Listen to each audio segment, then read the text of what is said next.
On their casualty list. New signings Gerard Deulofeu and Tom Cleverley are here, and they will come on, I understand, in the second half. But at the start, Roberto Martinez includes young defenders Tyus Browning and Brendan Galloway. But otherwise, it's a pretty familiar looking lineup, including 34-year-old Tony Hibbert, who played in this competition for Everton 10 years ago.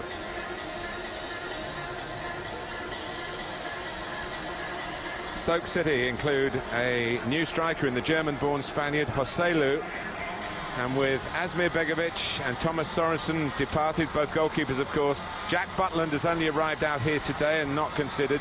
Shay Given was only signed just before last weekend. He is here, but not quite ready to go yet. It's another newcomer, Jakob Haugaard from Denmark, who is in goal today for Stoke. Well, Ross Barkley, who's getting a chance in this game from the start and going at Stoke from the start, having got the ball from Lukaku. Amazingly, last season, in terms of the history, Pienaar. Lukaku calling for it. Goes into Pienaar's feet. Lukaku is offside. It's not going to count. Disappointment for Everton's main man in front of goal. Yeah, it was a move that was really well put together. Pienaar deserves great credit. You can see he looks up, sees the run, and just half a yard. Sidwell on the far side was the nearest. Didn't stand. Here is Lukaku again. Naismith, who could work his way through here. Well, it's a very good save by Haugaard. Naismith almost arriving with a real bang. Well, that's exactly what Lukaku's needing. When balls are pumped in like that, that people are on the move, even though it wasn't him who laid this one off this time. It's the movement around him that gets Naismith through, and we've seen him do that so many times.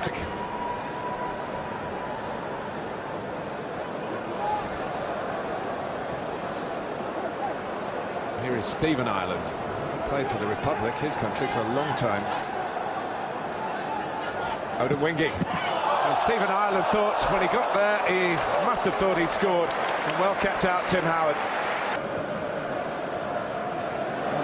It's a little over clever by Charlie Adam. It could be costly. And Tom Cleverley, who had a little outing for Stoke, but he's got a penalty shootout to become the hero of as well. Maybe it won't be, because Lukaku, Stoke guilty of overplaying. Lukaku's got the strength, but he hasn't got the accuracy. And it is surely penalties now. Well, that's it. Stoke, once again, architects of their own doom. Nothing really much happening in the middle of the field. They've got good possession, and then suddenly Lukaku is in because of a careless ball. He's strong enough to hold all comers off, but the finish just lets him down. You can see it just catches it the inside of his heel. And some relief. Van Hinkel, I think it was, who caused the problem initially. And he should have put it to bed there and then.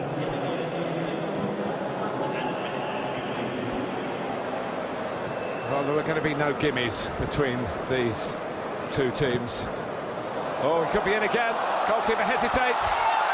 And what's the referee going to make of that? Play on. He made his move.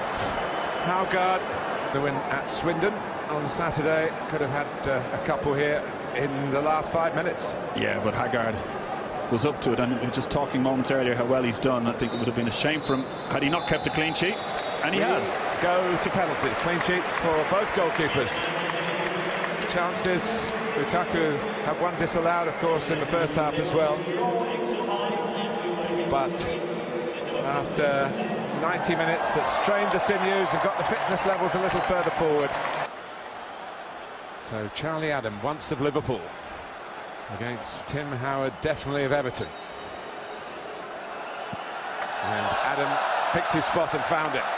Guard, who's had a very good game for Stoke, but Lukaku, again, had made up his mind what he was going to do.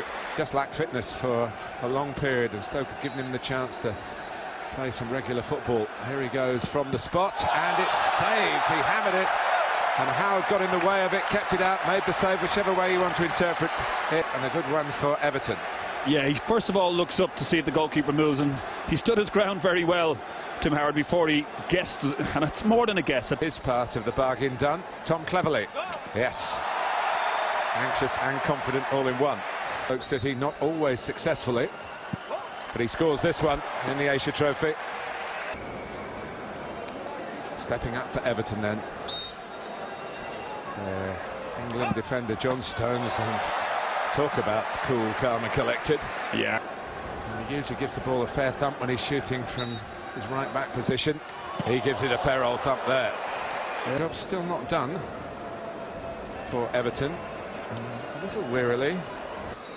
Stoke need something from Haugaard, but they don't get it. Deulofeu have if Peter Crouch fails to score. Pivotal moment in the Barclays Asia Trophy for Stoke and for Peter Crouch, and he's got it in. Really good penalty. To the final of the Barclays Asia Trophy. There it is. It was a very good strike. So Everton go through 5 out of 5 from the spot. Howard save from Van Hinkel. That was the difference in the end. And Everton this time have won a penalty shootout in this competition, having failed to do it twice in their only previous participation 10 years ago. After 0-0 in regulation time, they are through via penalties into the final on Saturday. Well, there you go. They couldn't find a goal in regulation time. They were perfect, though, from the penalty spot. Everton, with that, go through to the final of the Barclays Asia Trophy.